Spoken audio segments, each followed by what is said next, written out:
Mula pagkabata, palaging sinasabi ng aking lola na may kakaibang kapalaran akong dala. Hindi ko ito pinaniniwalaan noon.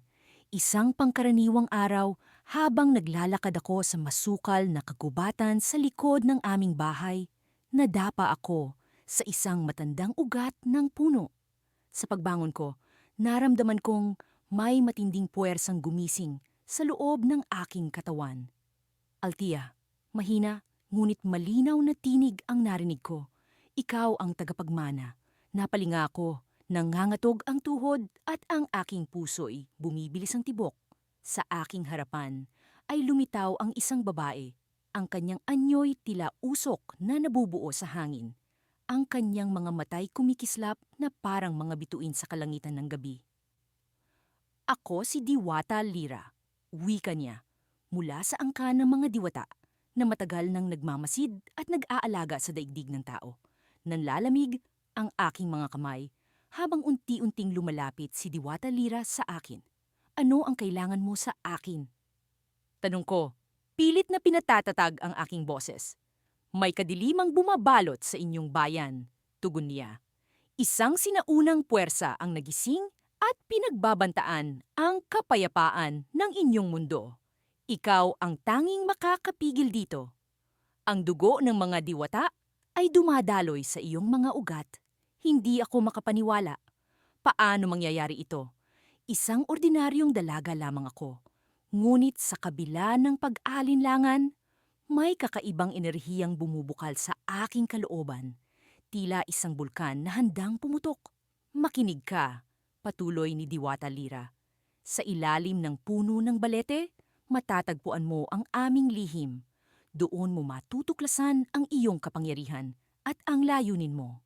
Nag-aalangan man, isang bahagi ng aking puso ang nagsasabing, kailangan kong sundin ang kanyang sinasabi. Kaya't sinundan ko ang kanyang utos at tumungo sa puno ng balete. Ang lugar ay tila mas mahiwaga kaysa dati. Ang paligid ay parang may sariling buhay.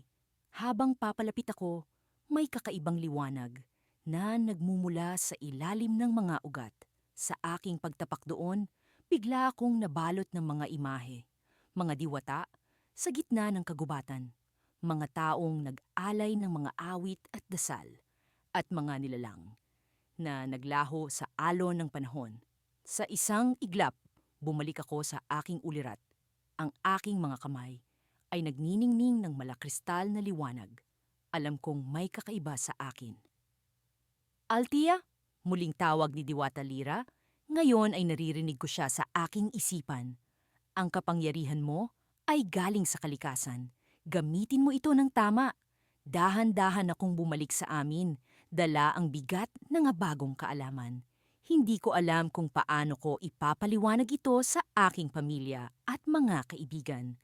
Subalit isang bagay ang sigurado, kailangan kong alamin ang hangganan ng aking kakayahan bago pa tuluyang maging huli ang lahat. Sa araw na iyon, habang naglalakad ako pa uwi, may isang kakaibang presensya ang aking naramdaman. Hindi ko alam kung ano ito, ngunit alam kong sinusundan ako ng kadiliman. Ngunit ang mas nakakagulat, nang paglingon ko, may dalawang anino ang nakatayo sa di kalayuan, nagmamasid sa akin. Ang isa ay tila pamilyar, ngunit ang isa ay puno ng puot at galit. Sa sandaling iyon, naisip ko, hindi ako nag-iisa sa labanang ito. Nang magising ako, kinaumagahan, ramdam ko ang kakaibang sigla sa aking katawan. Parang may umuusbong na liwanag sa loob ko. Isang enerhiya na hindi ko pa kailanman naramdaman. Isang bulong ang dumating sa akin mula sa hangin. Ang iyong kapalaran ay nagsisimula na. Gumayak ako at tinahak ang daan patungo sa kagubatan. Ang kagubatang ito ay hindi pangkaraniwan. Ito ang sinasabing tahanan ng mga sinaunang diwata. Sinasabi ng mga matatanda sa aming bayan na ang kagubatan ay may sariling buhay at tanging ang mga may puwang sa puso ang maaaring makapasok sa kanyang kalaliman. Habang papalapit ako, naramdaman ko ang malamig na simoy ng hangin na tila yumayakap sa akin. Ang mga puno Ang kanilang mga sanga ay mistulang mga kamay na nag-aanyaya sa akin pumasok. Sa bawat hakbang ko, ang mga dahon sa puno ay naglalagas. Bumubuo ng isang landas na tila para sa akin lamang. Hindi nagtagal, narating ko ang isang bahagi ng kagubatan na puno ng mga lumot at matatayog na puno. Sa gitna nito ay isang malaking bato na may ukit ng mga simbolo na hindi ko pa nakikita. Lumapit ako at hinaplos ang bato. Bigla akong nakaramdam ng init, tila may dumadaloy na enerhiya sa ilalim ng aking balat. Sa sandaling iyon, narinig ko ang isang tinig, ikaw ang tagapagmana ng aming lihim. Sa aking harapan, nagpakita ang isang diwata. Siya ay may mga pakpak na kumikinang na parang mga bituin sa gabi. Ako si Lyra, ang sabi niya. At ikaw, Elise, ay may tungkuling dakilain ang aming lahi. Ikaw ang pinili upang labanan ang kadiliman na nagbabalak bumalot sa ating mundo. Hindi ko alam kung paano ako tutugon. Ang puso ko ay puno ng takot at kaba. Ngunit may isang bahagi ng aking sarili ang nagsasabing ito ang tamang landas. Paano ko ito magagawa? Tanong ko kay Lyra. Ang iyong lakas ay nagmumula sa iyong puso at ang iyong tapang ay nasa iyong kalooban, sagot niya. Ngunit kailangan mong matutunan ang mga sinaunang kasanayan ng aming lahi. Ang kagubatan ang iyong magiging guro. Sa paglipas ng mga araw, sinimulan kong pag-aralan ang mga aral ng mga diwata. Sa tulong ni Lyra, natutunan ko ang mahika ng kalikasan, ang pag-uutos sa hangin, ang pakikipag-usap sa mga hayop, at ang paghilom ng sugat sa pamamagitan ng mga halamang gamot. Ngunit sa kabila ng aking pag-unlad, may mga gabing hindi ko maiwasang magtanong sa aking sarili kung kakayanin ko ba talaga ang tungkulin na ito. Ang kadiliman ay nagbabadya, at ang mga tao sa aming bayan ay unti-unti nang natatakot sa mga kakaibang pangyayari, mga nawawalang tao, mga hayop na nagiging mabangis, at ang malamig na hangin na tila puno ng galit. Isang gabi, habang ako'y nagbabantay sa tabi ng ilog, naramdaman ko ang pagdating ng isang presensya. Hindi ito ang presensya ng mga diwata, kundi isang bagay na mas malamig, mas nakakatakot. Sa aking harapan, lumitaw ang isang nilalang na tila mula sa anino. Isang malamig na ngiti ang nasa kanyang mukha. Ikaw ang tagapagmana, sabi niya. Ngunit hindi mo alam ang panganib na dala ng iyong kapalaran. Ang nilalang na ito ay tila puno ng kadiliman, isang puwersa na alam kong siya ang kalaban ng mga diwata. Sino ka? Tanong ko, nang inginig ang boses. Ang iyong pinakamalaking takot, sagot niya. At ako ang magtuturo sa iyo ng tunay na kahulugan ng kadiliman. Bago ako nakapag-isip ng susunod na hakbang, bigla siyang nawala. Iniwan akong nakatayo sa gilid ng ilog, puno ng takot at mga tanong. Sa pagbalik ko sa kampo ng mga diwata, sinabi ko kay Lyra ang lahat ng nangyari at nakita kong lumalim ang kanyang pag-aalala. Ang nilalang na iyon ay bahagi ng propesiya, sabi niya. At sa iyong lakas, Elise, nakasalalay ang kinabukasan ng lahat ng mundo. Ngunit tandaan mo, ang kadiliman ay hindi laging kaaway. Minsan, ito ay nagdadala ng liwanag na hindi mo inaasahan. Sa kanyang mga salita, naramdaman ko ang bigat ng aking mga responsibilidad. Ngunit sa kabila ng takot, naroon ang isang bahagi ng aking sarili na handang ipaglaban ang lahat. Sa likod ng aking mga pagdududa, alam kong ang kapalaran ko ay nakatali sa kagubatan at sa lihim ng mga diwata. Habang ako'y naglalakad pabalik sa aking silid, naramdaman ko ang isang pagbabago sa hangin, isang pagbabagong nagbabanta sa kinabukasan.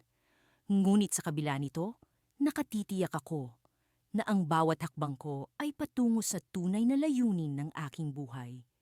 Ang tanong na lang ay, handa ba talaga ako? Sa ilalim ng mapusyaw na liwanag ng buwan, nararamdaman ko ang pag-alab ng aking dugo habang lumalakad ako patungo sa pusod ng kagubatan. Ang mga puno ay tila nagmamasid sa bawat hakbang ko.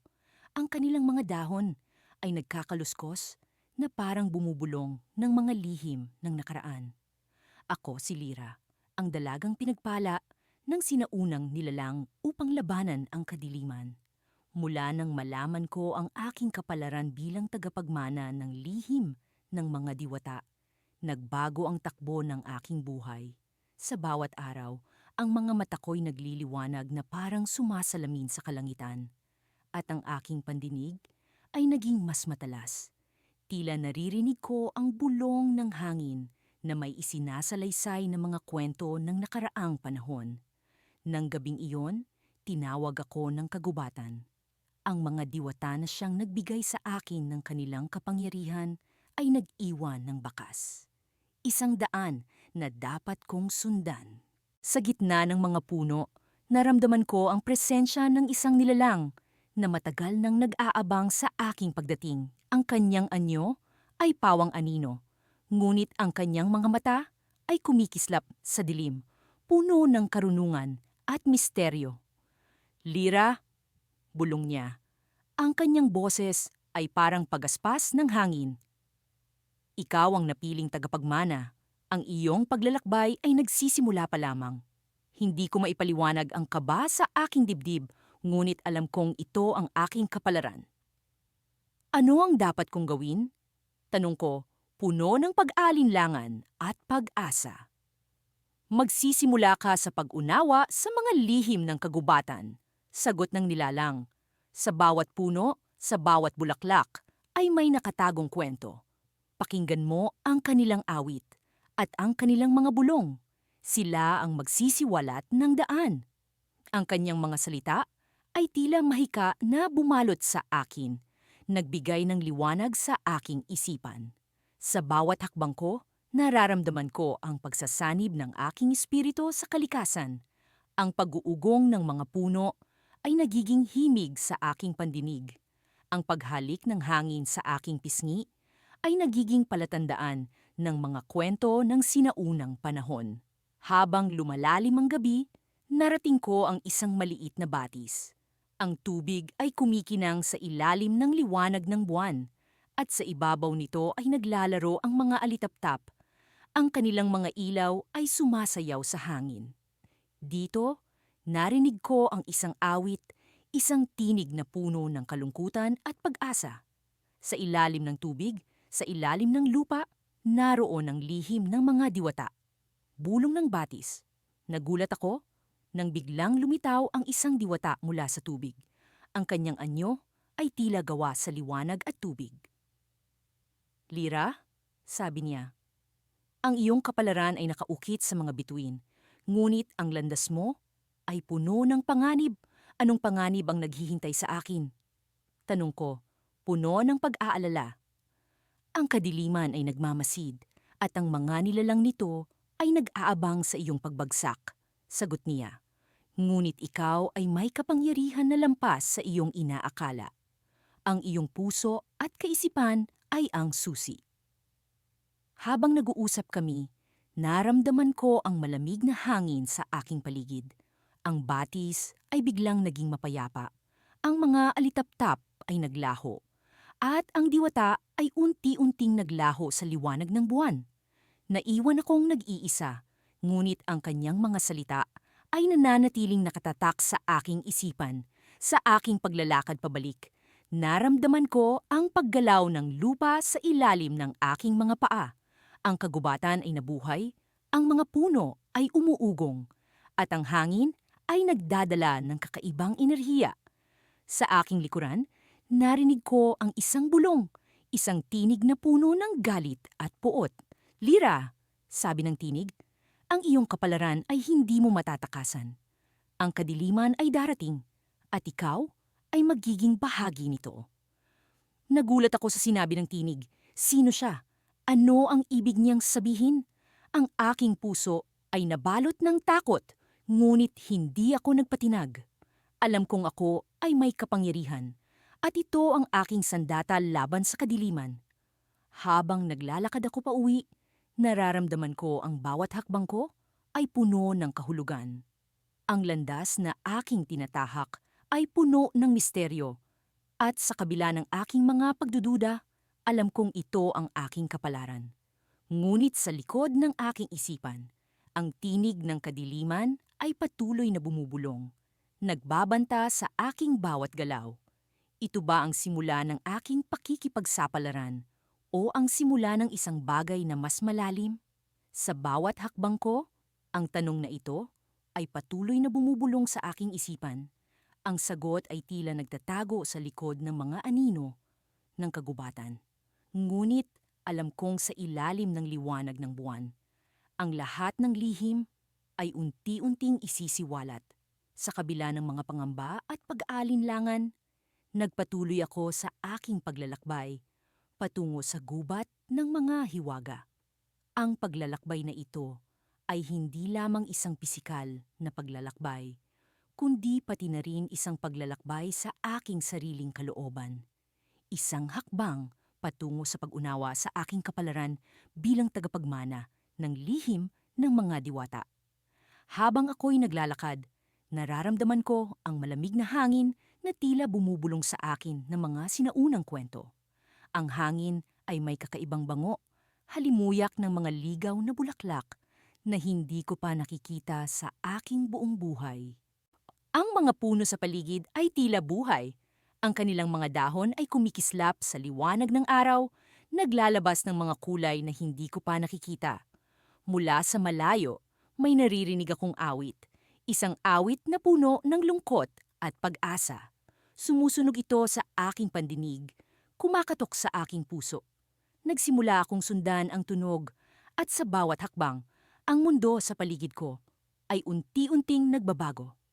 Ang lupa ay nagiging mas malambot, mas mahirap lakaran. Ngunit may kung anong puwersa na nagtutulak sa akin na magpatuloy.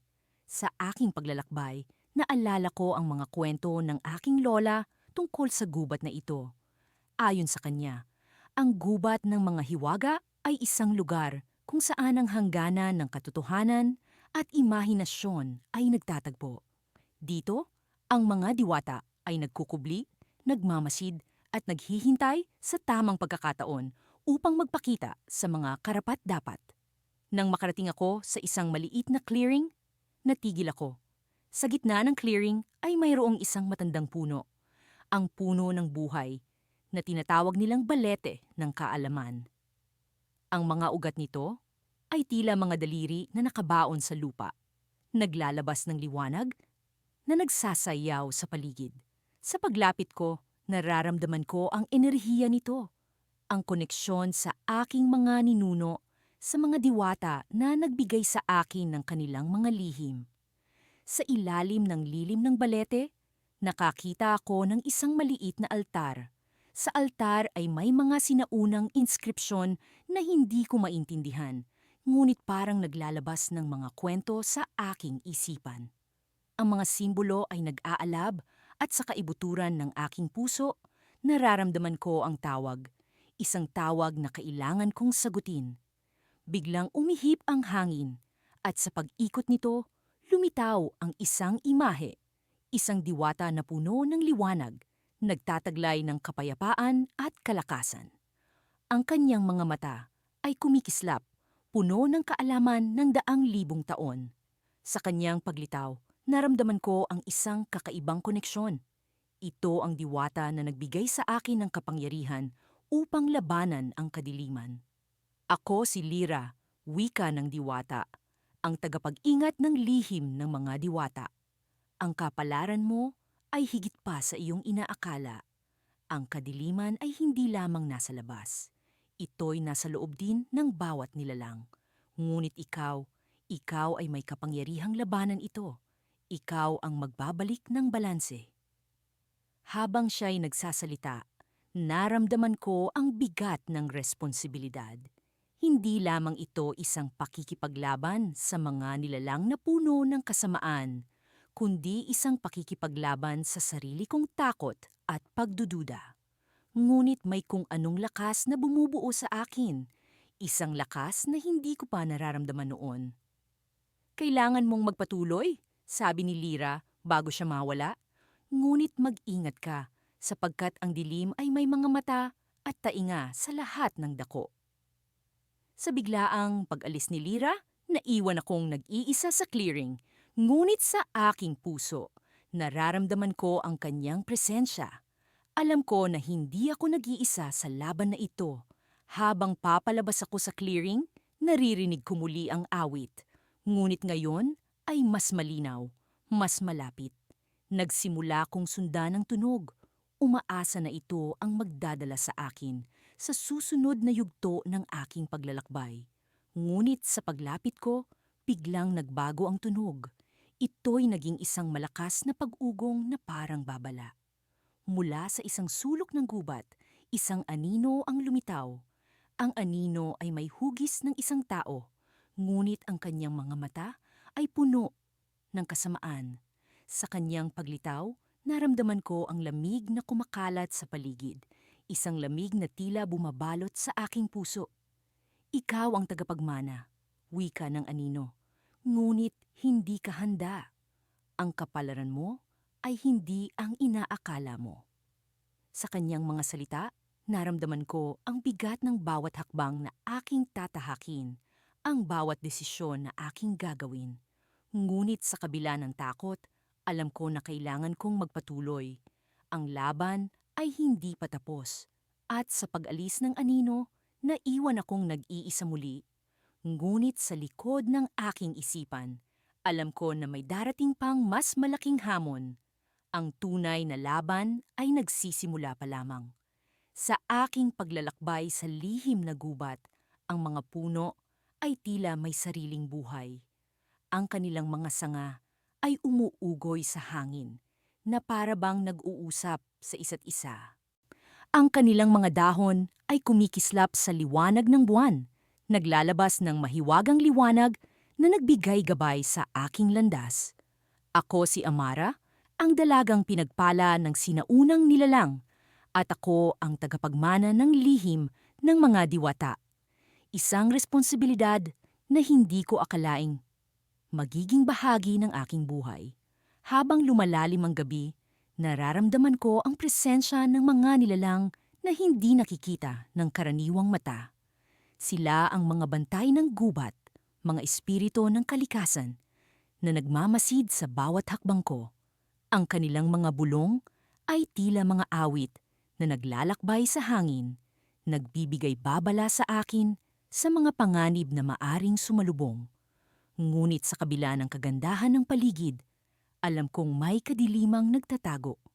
Ang mga diwata ay nagbigay sa akin ng kapangyarihan upang labanan ang kadilimang ito, ngunit hindi ko palubos na nauunawaan ang saklaw ng aking mga kakayahan. Ang kanilang mga payo ay puno ng mga talinghaga at ang aking mga panaginip ay puno ng mga imahe na hindi ko maipaliwanag. Sa isang sandali ng aking paglalakbay, nakaramdam ako ng kakaibang presensya sa paligid. Ang hangin ay nag-iba, naging mas malamig at mabigat. Alam kong may isang bagay na hindi tama. Bigla, isang anino ang lumitaw sa harapan ko. Isang nilalang na tila gawa sa kadiliman na ang mga mata ay kumikislap ng pula. Amara, bulong ng nilalang. Ang tinig nito ay tila bumabalot sa akin. Ikaw ang tagapagmana ng lihim ng mga diwata. Ngunit hindi ka pa handa. Ang kanyang mga salita ay nag-iwan ng takot sa aking puso. Hindi pa ako handa. Paano kung tama siya? Ngunit hindi ko maaring magpadala sa takot. Alam kong ang aking kapalaran ay nakatadhana at kailangan kong maging matatag. Handa ako, sagot ko. Sinusubukang itago ang pag-alinlangan sa aking tinig. Ano ang nais mo? Ngumiti ang nilalang, isang nangiti na puno ng lihim. Nais kong ipakita sa iyo ang katotohanan, sabi niya. Sabay pakita ng isang imaheng lumulutang sa hangin. Isa itong larawan ng isang labanan kung saan ang mga diwata at ang kanilang mga kaalyado ay nakikipaglaban sa mga nilalang ng kadiliman. Ngunit sa gitna ng labanan, nakita ko ang isang pamilyar na mukha, ang aking ina.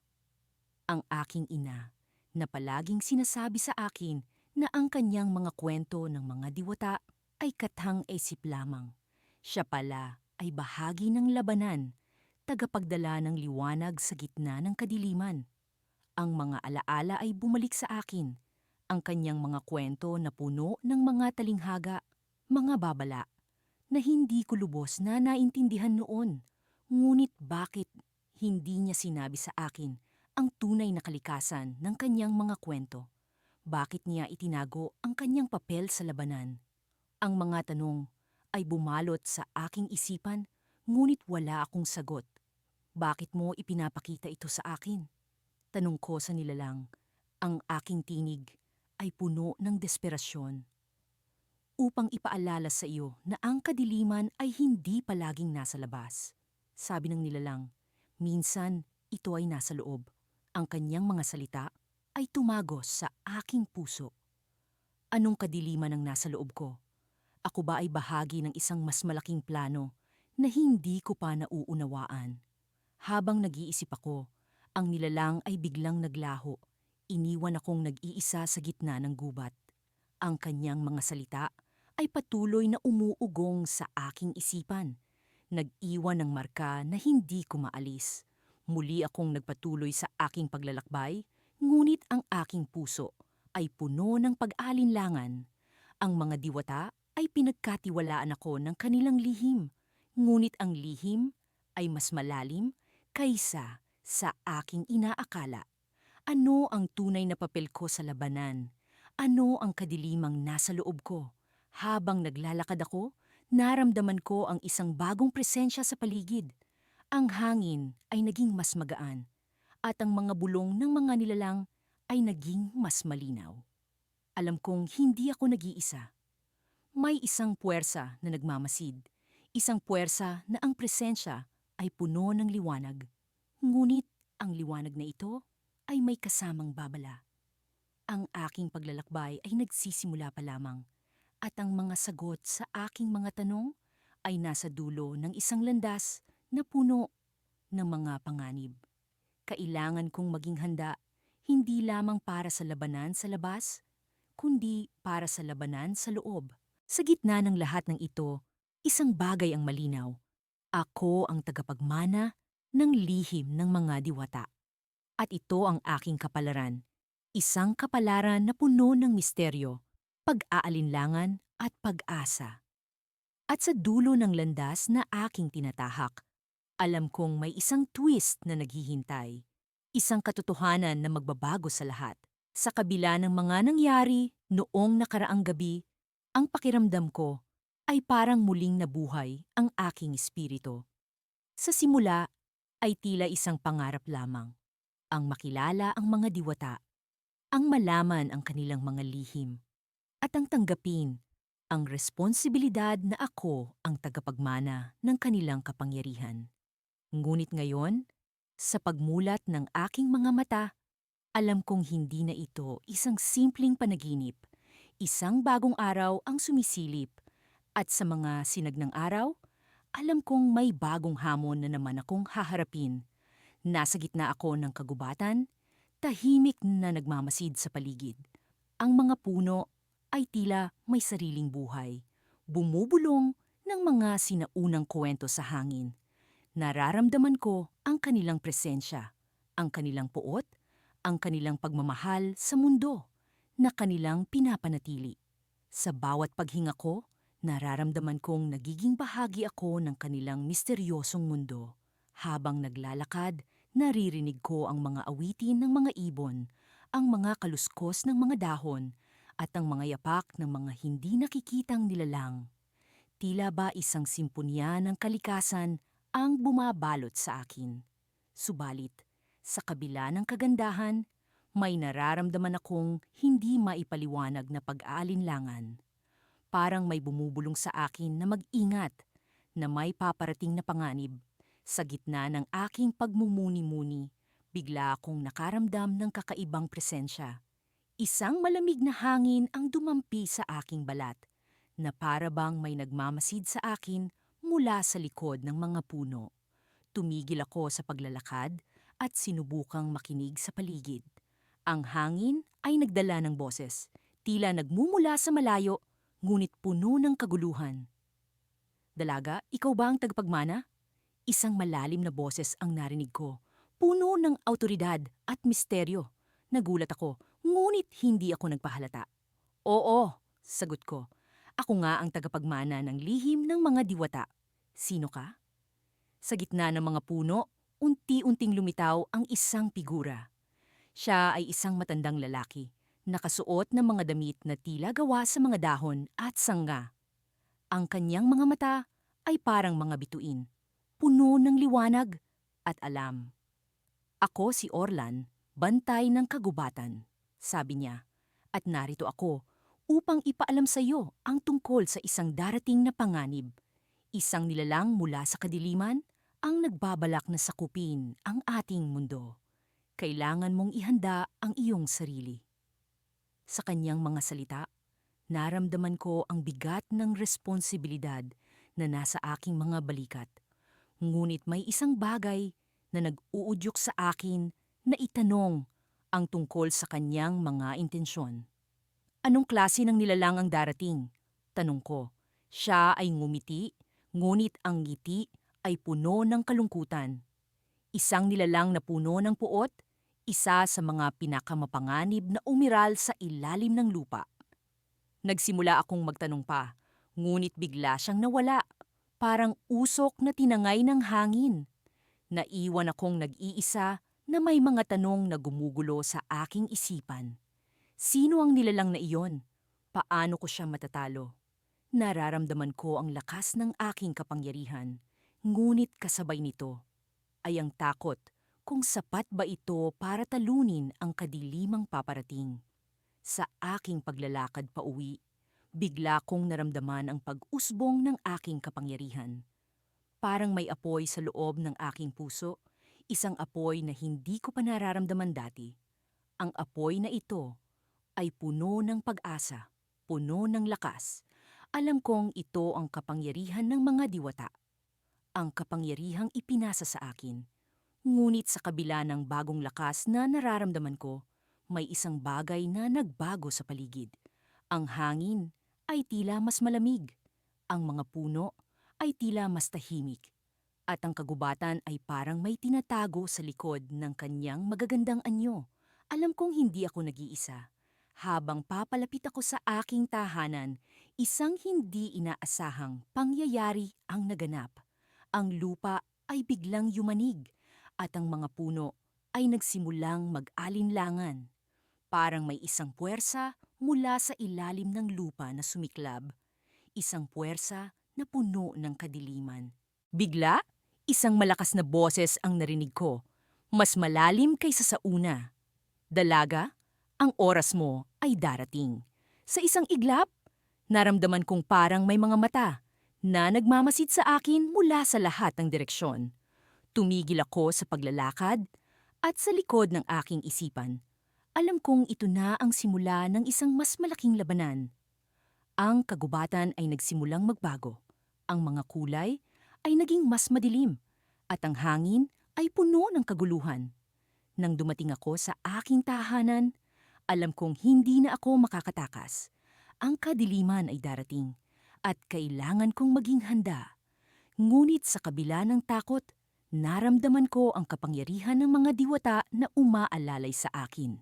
Handang ipagtanggol ang mundo laban sa kadiliman. Ngunit ang tanong na bumabagabag sa akin, sino ang nilalang na ito at bakit siya nagbabalik? At sa likod ng mga tanong, isang bagay ang nagbigay ng pag-aalinlangan sa akin. Tila may isang lihim na hindi ko pa natutuklasan. Isang lihim na magbabago sa lahat. Ang mga tanong na ito ay nagbigay sa akin ng kaba. Ngunit kasabay ng kaba ay ang pag-usbong ng determinasyon. Alam kong ito lamang ang simula. Sa kabila ng takip-silim, naglalakbay ako patungo sa lugar na hindi pa napapansin ng sinumang mortal. Ang kagubatan ng mga diwata ay tahimik, ngunit nararamdaman ko ang mga mata ng mga nilalang na nagmamasid sa bawat hakbang ko. Ang hangin ay puno ng mahika, isang mahiwagang enerhiya na nagpapalakas sa aking diwa. Ako si Lyra, ang tagapagmana ng lihim ng mga diwata. At ngayong gabi, ako ay haharap sa pinakamabigat na pagsubok ng aking kapalaran. Sa paglalim ng gabi, natanaw ko ang sinag ng buwan na bumabalot sa isang sinaunang puno. Ang puno ng liwanag, pinaniniwalaang may kapangyarihang magbigay diwa sa mga nilalang ng kagubatan. Lumapit ako sa puno at sa bawat hakbang, nararamdaman ko ang pagtibok ng lupa. Tila ito'y sumasalamin sa tibok ng aking puso. Mahal na Lyra, isang tinig ang bumalot sa aking pandinig. Mula ito sa diwata ng liwanag, si Amara. Narito ang oras ng iyong pagsilang. Ang kadiliman ay nagbabalik, ngunit ikaw ang pag-asa ng aming mundo. Sinasalamin ng kanyang mga mata ang kalaliman ng dagat at ang ningning ng mga bituin. Ang kanyang presensya ay nagbibigay sa akin ng lakas, ngunit sa loob ay may bumabagabag na takot. Paano ko haharapin ang kadiliman na ito? Ang tanong na ito ay naglalaro sa aking isipan, ngunit sa halip na sagot, isang pangitain ang bumalot sa akin. Sa pangitaing iyon, nakita ko ang isang malawak na labanan. Ang kadiliman ay naglalakbay sa anyo ng mga nilalang na mistulang mga anino. Sa harap ng hukbo ng kadiliman, ako ay nakatayo. Ang aking mga kamay ay nagliliyab ng liwanag, ngunit sa likod ko ay may isang figura na hindi ko makilala. Ang figurang ito ay tila bahagi ng kadiliman, ngunit sa kanyang mata ay may liwanag na hindi ko maintindihan.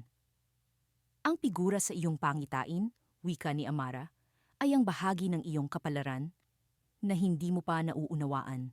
Siya ang susi sa iyong tagumpay. Nabalot ako ng pag-aalinlangan. Sino ang figura sa pangitain? At paano siya magiging susi sa aking tagumpay? Sa gitna ng aking pag-iisip, naramdaman ko ang malamig na hangin na nagmumula sa hilaga. Ang kadiliman ay papalapit. Alam kong wala ng oras para magpabagal. Kailangan kong kumilos ngayon.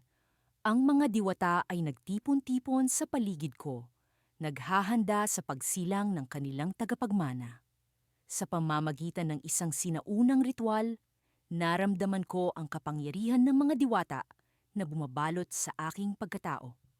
Ang aking katawan ay naging daluyan ng kanilang liwanag. Ang aking mga mata ay nagningning. At sa isang iglap, nakita ko ang mundo sa paraan na hindi ko pa naranasan. Ang bawat nilalang, bawat halaman, bawat bato ay may sariling kwento ng liwanag. Ngunit sa kabila ng kagandahang ito, ang kadiliman ay lumalakas. Naramdaman ko ang pag-usad ng mga anino at alam kong malapit na ang kanilang pagdating. Nasa iyong mga kamay ang kapalaran ng aming mundo, wika ni Amara. Ngunit tandaan, hindi ka nag-iisa. Ang kanyang mga salita ay nagbigay sa akin ng pag-asa. Kahit pa ang kadiliman ay tila walang hanggan, alam ko ngayon na hindi ko ito haharapin mag-isa. Habang ang mga diwata ay bumubuo ng kanilang depensa, narinig ko ang isang tinig na nagmumula sa likod ng kagubatan. Isang tinig na pamilyar, ngunit hindi ko alam kung saan nagmumula. Ang figura sa pangitain. Siya ba ang tinig na ito? Buksan mo ang iyong puso, Lyra. Ang tinig ay bumubulong. Sa iyong paglalakbay, matutuklasan mo ang lihim ng liwanag. Sa sandaling iyon, nabalot ng liwanag ang aking paligid. Ako ay nakatayo sa gitna ng isang pulutong ng mga diwata. Ngunit sa di kalayuan ay ang figura na aking nakita sa pangitain. Ang kanyang anyo ay hindi pa rin malinaw, ngunit sa kanyang mga mata ay may liwanag na nagbibigay diwa sa kadiliman. Habang naglalapit ang figura, naramdaman ko ang malamig na hangin na bumalot sa akin. Ang figura ay lumapit at sa kanyang kamay ay isang sinaunang simbolo, isang piraso ng misteryo na tila bahagi ng aking kapalaran. Ngunit bago ko pa man makuha ang sagot, isang malakas na pagsabog ang bumalot sa kagubatan. Ang kadiliman ay sumalakay at ang mga diwata ay nagkanya-kanyang depensa. Sa gitna ng kaguluhan, nawala ang figura Iniwan akong may tanong na hindi pa nasasagot. Sa kabila ng pag-aalinlangan, alam kong kailangan kong sumulong. Ako si Lira, ang tagapagmana ng lihim ng mga diwata. At kahit pa ang kadiliman ay nagbabanta, ang liwanag ay patuloy na naglalakbay sa aking puso. Isang pag-asa na hindi matitinag. Ngunit sino ang figura sa pangitain? Siya ba ang magiging susi sa aking tagumpay? O bahagi ng kadilimang aking haharapin? Sa ilalim ng malamlam na liwanag ng buwan, naramdaman kong tila may nagbabantay sa akin mula sa dilim. Ang mga puno sa paligid ay nagmistulang mga higanting nilalang na nagmamasid habang tahimik na iniingatan ang kanilang lihim. Sa kabila ng aking kaba, naramdaman kong ito na ang tamang pagkakataon upang tuklasin ang susunod na yugto ng aking paglalakbay bilang tagapagmana ng lihim ng mga diwata. Habang naglalakad ako sa landas na tinahak ng aking mga ninuno, ang hangin ay tila bumubulong ng mga sinaunang kwento. Ang mga dahon ng mga puno ay nagsasayaw sa ritmo ng kalikasan at sa bawat hakbang ko, tila may gumagabay sa akin. Isang puwersang hindi ko maipaliwanag, ngunit ramdam ko sa aking puso. Ang malamig na simoy ng hangin ay nagdala ng kakaibang pakiramdam. Isang halong takot at pananabik. Sa dulo ng landas, nakita ko ang isang lumang altar na nababalutan ng mga baging at lumot. Ang altar na ito ay matagal nang iniingatan ng mga diwata, isang simbolo ng kanilang kapangyarihan at pagkakaisa. Sa ibabaw nito, may nakalagay na sinaunang palasong yari sa pilak, makinang sa liwanag ng buwan. Ang palasong ito ay bahagi ng lihim na iniwan sa akin ng mga diwata. Ang susi upang labanan ang kadiliman na unti-unting bumabalot sa aming mundo. Habang inaabot ko ang palaso, naramdaman kong ang aking mga kamay ay nag-init. Ang palaso ay tila may sariling buhay at sa paghawak ko dito, bumaha sa aking isipan ang mga alaala ng nakaraan, mga alaala ng mga diwata, ang kanilang mga kanta at ang kanilang walang hanggang pagmamahal sa kalikasan. Ngayon, ang kapangyarihan nilang ito ay nasa aking mga kamay, handang gamitin sa tamang pagkakataon. Ngunit bago ko pa man maisip kung paano ko gagamitin ang palaso, biglang narinig ko ang pagkaluskos mula sa likuran. Pumihit ako at nakita ang isang figura na dahan-dahang lumalapit sa akin. Isang nilalang na may mata ng apoy, isang anino na hindi ko pa nakikita kailanman. Tila siya ay bahagi ng kadilimang aking kinatatakutan, isang mensahero ng panganib na dumating upang sirain ang kapayapaan ng aking mundong kinagisnan. Nariyan ka na pala, sabi ng nilalang na may tinig na malamig at nakakatakot. Matagal ka nang inaantay ng kadiliman. Ang kanyang mga salita ay tila mga patalim na bumaon sa aking dibdib. Alam kong kailangan kong maging malakas, ngunit paano ko lalabanan ang isang puwersang mas higit pa sa aking kaya? Ang aking tapang ay hinamon ng pagkakaroon ng pag-aalinlangan. Hawak ang palaso. Naramdaman kong ang mga diwata ay nasa likuran ko, nagbibigay ng lakas at tapang. Ngunit sa isang iglap, ang figura ay naglaho, na tila isang ilusyong nilikha ng kadiliman. Ako'y natigilan, hindi alam kung ito'y isang babala o isang halusinasyon lamang. Habang nag-iisip ako, biglang may bumagsak na liwanag mula sa kalangitan, isang tanda mula sa mga diwata. Sa liwanag na iyon, nabanaag ko ang isang landas na hindi ko pa nakikita. Isang landas na tila nag-aanyaya sa akin na tuklasin ang mas malalim na lihim ng aking pagkatao. Ngunit sa dulo ng landas, nakita ko ang isang nilalang na hindi ko inaasahan. Siya ay isang binatang nakasuot ng baluti. Ang kanyang mga mata ay tila mga bituin na nagliliyab sa kadiliman. Hindi ko alam kung siya ay kaibigan o kalaban, ngunit ramdam ko ang kakaibang koneksyon sa kanya. Ang kanyang presensya ay tila nagpapaalala sa akin ng mga kwento ng pag-asa at pag-ibig, ng mga kwento ng mga diwata na matagal nang naglaho. Lumapit siya sa akin at sa kanyang paglapit ay naramdaman ko ang bigat ng kanyang mga pangako. Ako'y narito upang protektahan ka, ngunit may kapalit ang aking tulong. Aniya. Ang kadiliman ay hindi basta-bastang matatalo. Kailangan nating magkaisa. Ngunit may lihim akong dala na maaaring magbago sa lahat. Sa kanyang mga salita, naramdaman ko ang kilabot na dulot ng isang lihim na hindi ko inaasahan. Ano ang kapalit ng kanyang tulong? Ano ang lihim na kanyang dala? Sa gitna ng aking pag-aalinlangan, biglang naglaho ang liwanag mula sa kalangitan at kami ay muling binalot ng kadiliman.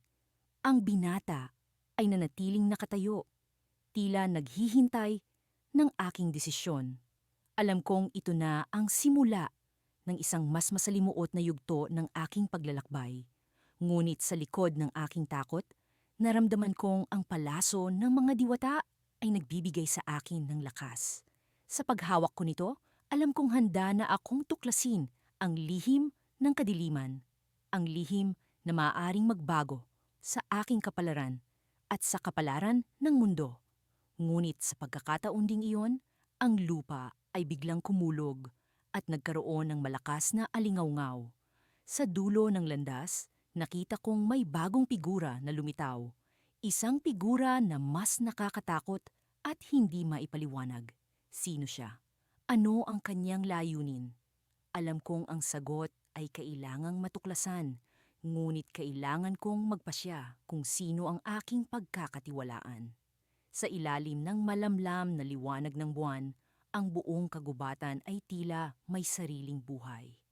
Ang mga puno'y nagkukwentuhan sa pag-aspas ng kanilang mga dahon, at ang hangin ay tila puno ng mga bulong ng mga nilalang na hindi nakikita. Sa gitna nito, naroon ako, si Althea, ang dalagang pinagpala ng sinaunang nilalang upang labanan ang kadiliman. Ang responsibilidad na nakapatong sa aking mga balikat ay tila mabigat, ngunit ang pusong ito'y puno ng pag-asa at tapang. Naglakbay ako patungo sa isang lihim na bahagi ng kagubatan, isang lugar na tanging mga mapiling tao lamang ang nakakaalam. Ang mga diwata ay nagbigay sa akin ng isang mapa na ginawa mula sa mga dahon ng punong kahoy at tinta ng mga bulaklak. Nagsimula akong maglakad, sinusundan ng mga marka at simbolo na nakaukit sa lupa, habang ang mga alitaptap ay nagsisilbing aking gabay sa dilim. Ang aking mga hakbang ay maingat, sapagkat alam kong ang kagubatang ito ay may sariling mga sikreto. Naramdaman ko ang pagninig ng lupa sa ilalim ng aking mga paa, at ang malamig na hangin ay nagsimulang yumakap sa akin. Sa gitna ng aking paglalakbay, biglang may narinig akong mga hakbang sa likuran ko. Hindi ko alam kung ito'y kaibigan o kalaban, ngunit ang puso ko'y nagsimulang bumilis ang tibok. Huminto ako, pinakiramdaman ang paligid, at sa isang iglap, may lumitaw na nilalang mula sa isang lumang puno. Ito'y isang matandang lalaking may mahabang balbas, at ang kanyang mga mata ay tila puno ng karunungan ng libu-libong taon. Althea, tawag niya sa akin. Ang tinig niya'y tila mga dahon na hinahampas ng hangin. Ako'y narito upang ipahayag ang isang mahalagang mensahe. Ang mga diwata ay hindi lamang nagbigay sa iyo ng kapangyarihan upang labanan ang kadiliman, ngunit ikaw rin ang susi sa pagtuklas ng lihim ng iyong sariling pagkatao. Naguluhan ako sa kanyang sinabi. Ano ang ibig mong sabihin?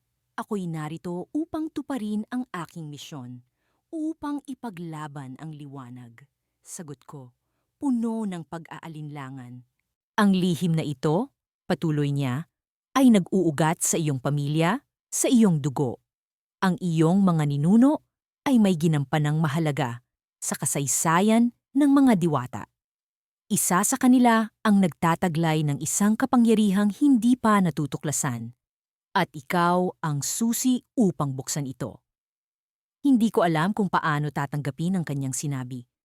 Ang mga tanong ay nagsimulang bumaha sa aking isipan. Sino sa aking mga ninuno ang tinutukoy niya? Ano ang kapangyarihang iyon? At paano ko ito matutuklasan? Habang nag-iisip ako, isang kakaibang liwanag ang nagpakita sa harapan namin.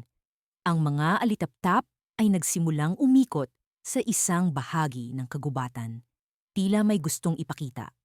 Sinundan ko ang liwanag at sa aking pagtataka, isang lumang altar ang lumitaw, puno ng mga ukit ng sinaunang simbolo na hindi ko maintindihan. Ang matandang lalaki ay nagsalita muli. Sa altar na ito, makikita mo ang mga sagot na iyong hinahanap. Ngunit mag-ingat, sapagkat ang pagkatuklas ay may kapalit. Lumapit ako sa altar, ang puso ko'y puno ng kaba. Ang mga ukit ay nagsimulang kumislap, at sa isang iglap, nakita ko ang mga imahe ng aking mga ninuno. Ang kanilang mga mukha ay puno ng determinasyon at tapang. Isa sa kanila ay may hawak na isang mahiwagang bato, at ang kanyang mga mata ay tila nagsasalita sa akin. Bigla, ang lupa ay nagsimulang umuga, at ang mga puno sa paligid ay tila nabuhay. Ang hangin ay naging mabigat, at naramdaman ko ang isang kakaibang enerhiya na bumabalot sa akin. Ang altar ay nagpakita ng isang huling imahe, isang babala. Isang anino ang lumitaw, isang nilalang na puno ng kadiliman. At alam kong ito ang susunod kong haharapin. Ang matandang lalaki ay nagsalita sa huling pagkakataon. Altia, ang kapangyarihang iyong matutuklasan ay may kakayahang baguhin ang takbo ng iyong laban. Ngunit sa likod nito, may pang-anib na nagkukubli. Ako'y naiwan sa gitna ng kagubatan. Ang isip ay puno ng mga tanong at ang puso ko'y tumitibok sa takot at pag-asa. Ano ang kapangyarihang iyon at paano ito makakatulong sa akin? Ang laban ko sa kadiliman ay nagsisimula pa lamang at ang lihim ng aking pagkatao ay tila mas malalim pa kaysa sa aking inaakala.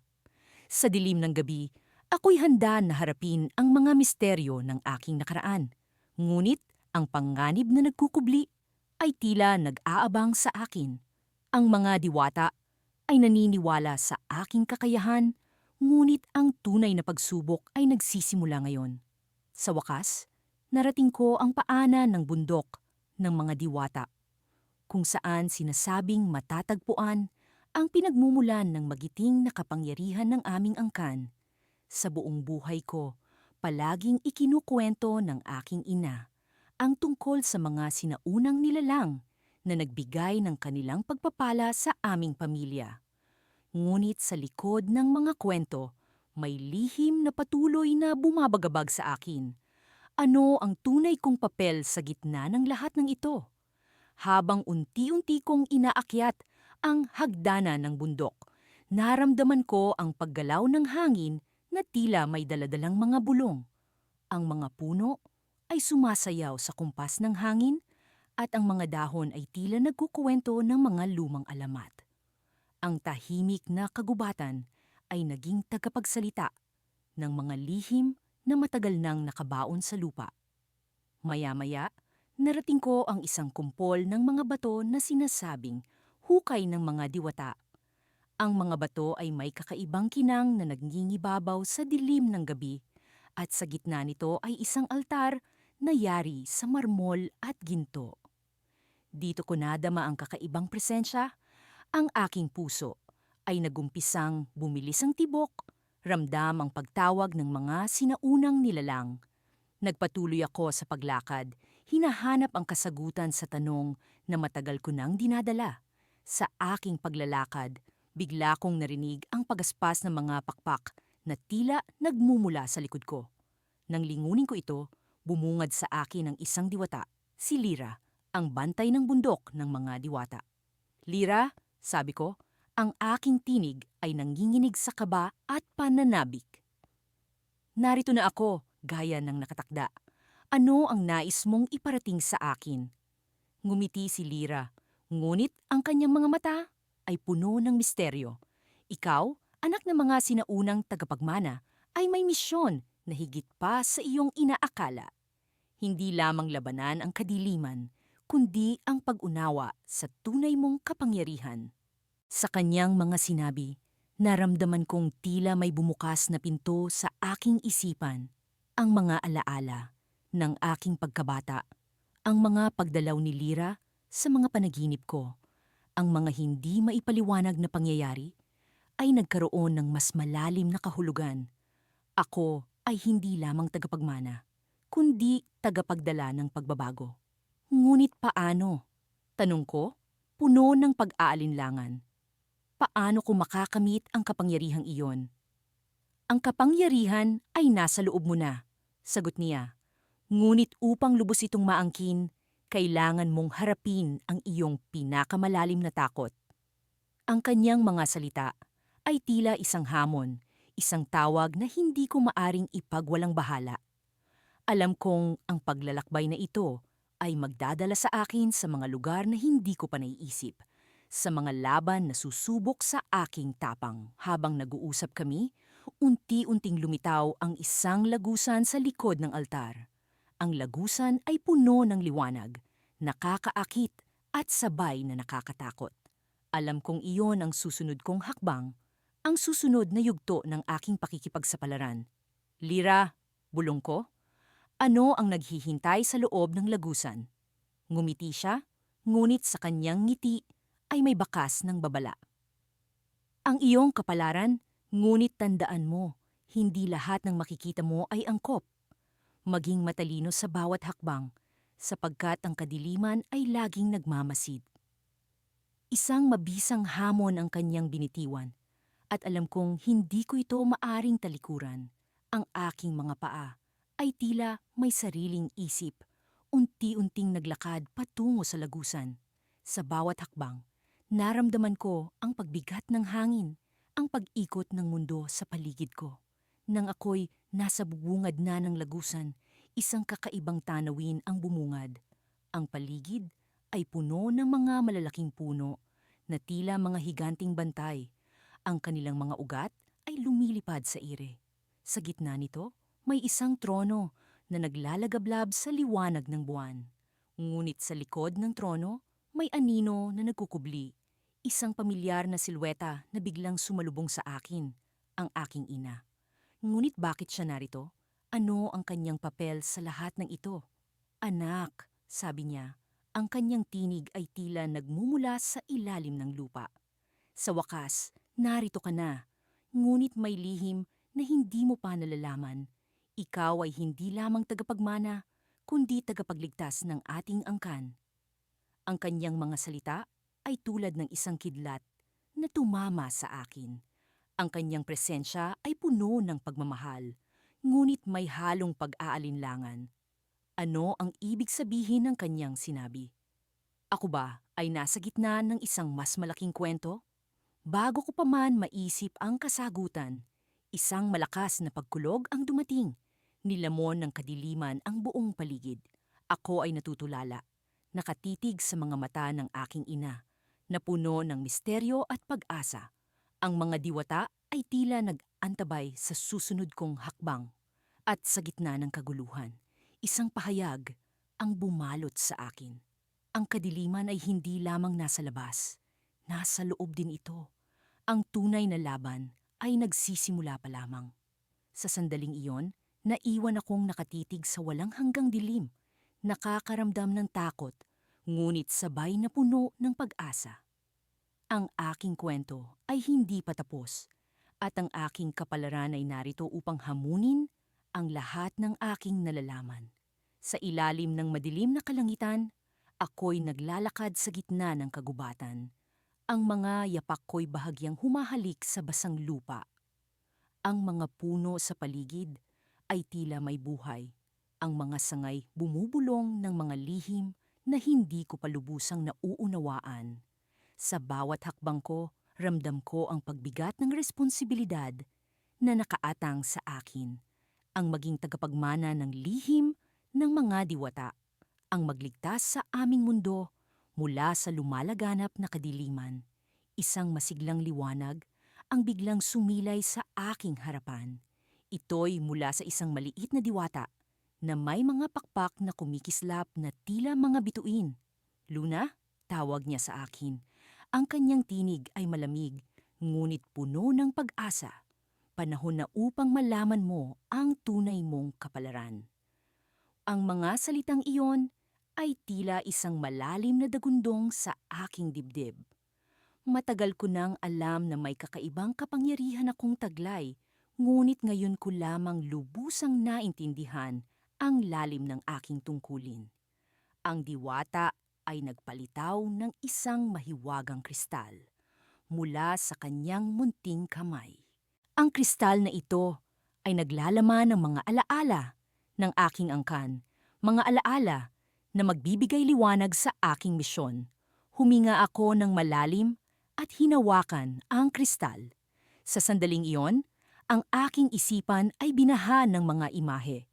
Isang babaeng magiting na nakikipaglaban sa mga nilalang ng kadiliman, isang hukbo ng mga diwata na nagkakaisa upang protektahan ang kanilang mundo, at isang batang babae na may kakaibang marka sa kanyang braso katulad ng sa akin. Ako iyon, ngunit sa ibang panahon. Ang mga alaala ay nagbigay sa akin ng kasagutan, ngunit kasabay nito ay mas maraming katanungan. Paano ko magagawa ang lahat ng ito? Paano ko mapaglalabanan ang kadiliman na nagbabadya sa amin? Ngunit sa pusod ng aking pag-aalala, naroon ang di maipaliwanag na tapang na tila umaalon mula sa mga ninuno ko. Ang iyong lakas ay hindi nagmumula sa iyong kapangyarihan lamang, Luna, sabi ng diwata, na tila nababasa ang aking iniisip. Ito ay nagmumula sa iyong puso, sa iyong pagmamahal sa iyong mga mahal sa buhay, at sa iyong hangarin na protektahan sila. Sa likod ng kanyang mga salita, naramdaman ko ang bigat ng realidad. Ang mga mahal ko sa buhay, ang aking pamilya, ang aking mga kaibigan. Sila ang magiging sandigan ko sa laban na ito. Sila ang nagbibigay ng liwanag sa aking landas. Ngunit bago pa ako makapagtanong ng iba pa, biglang nagbago ang paligid. Ang liwanag ay naglaho, at ang kagubatan ay binalot ng kadiliman. Isang malamig na hangin ang humampas sa akin, at sa gitna ng dilim ay may nabubuong anyo, isang anino na may mga mata na kumikislap ng pulang apoy. Luna? Isang tinig na puno ng panunuya ang narinig ko. Ako ang bahagi ng iyong nakaraan na hindi mo maiiwasan.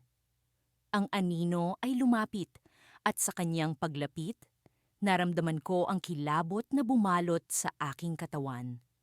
Ang kanyang presensya ay tila nagpaparamdam ng bigat ng bawat pagkakamali ng aking mga ninuno. Mga pagkakamaling hindi ko alam kung kaya kong itama. Ngunit sa halip na umatras, humakbang ako pasulong. "Sino ka?" tanong ko. Ang tinig ko'y puno ng determinasyon, kahit nanginginig ang aking mga tuhod.